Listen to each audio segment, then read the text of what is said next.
আসসালামু আলাইকুম ভিউয়ার্স, আমি নুরুল আপনাদের মাঝে চলে আসছি। আজকে আপনাদের দেখাবো কিভাবে চিকেন শর্মা বানানো হয়। প্রথমে আমি ডো থেকে রুটিটা বেলে নিলাম, তারপর ওভেনে দিয়ে দিচ্ছি। ওভেনে দিয়ে দিলাম। ওভেন থেকে তৈরি হওয়ার পর তারপর একটি ফয়েল পেপারের উপরে রুটিটি রাখলাম। দিয়ে দিলাম অল্প খানিক সস,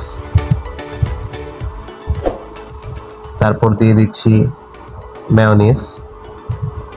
মেয়োনিজটা আপনারা কয়েক রকমের ইউজ করতে পারেন, যেমন আমি দুইটা করে থাকি, একটি গার্লিক এবং আরেকটি সুইট মেয়োনিজ। অল্প ক্যাবেজ দিয়ে দিলাম, তারপর দিয়ে দিলাম একটু শসা কুচি। শসা কুচি ও ক্যাবেজটা থাকলে শর্মার স্বাদটা একটু অন্যরকম বাড়িয়ে দেয়। আপনারা চাইলে সব কিছু ইউজ করতে পারেন। তারপর চিকেন ম্যারিনেশন করে রাখা ভাজা চিকেন দিয়ে দিচ্ছি, এবং চিকেনটা কিন্তু অবশ্যই বোনলেস চিকেন নিতে হবে।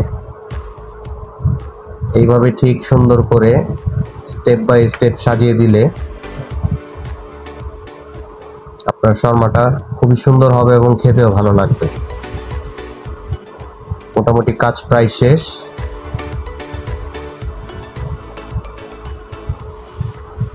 এখন এটার মধ্যে কিছু ফ্রেঞ্চ ফ্রাই ভেজে এর উপর দিয়ে দিচ্ছি, কারণ ফ্রেঞ্চ ফ্রাইটা এটার সাথে অ্যাড করলে এটার টেস্টটা অতুলনীয় হয়ে যায়।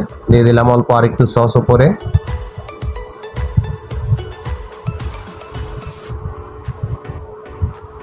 তারপর আরেকটু মেয়োনিজ দিয়ে দিচ্ছি।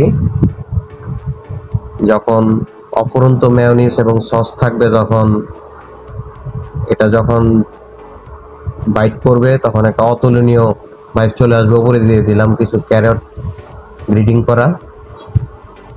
এখন আমি র্যাপ করে নেব ফয়েল পেপার দিয়ে। ঠিক এইভাবে র্যাপ করে নেবেন। আপনার তৈরি শর্মাটা গরম গরম থাকবে, খেতেও অনেক ভালো লাগবে। এই আমাদের শর্মা তৈরি। তারপর মাঝখান দিয়ে কেটে নেব। এখন খাওয়া।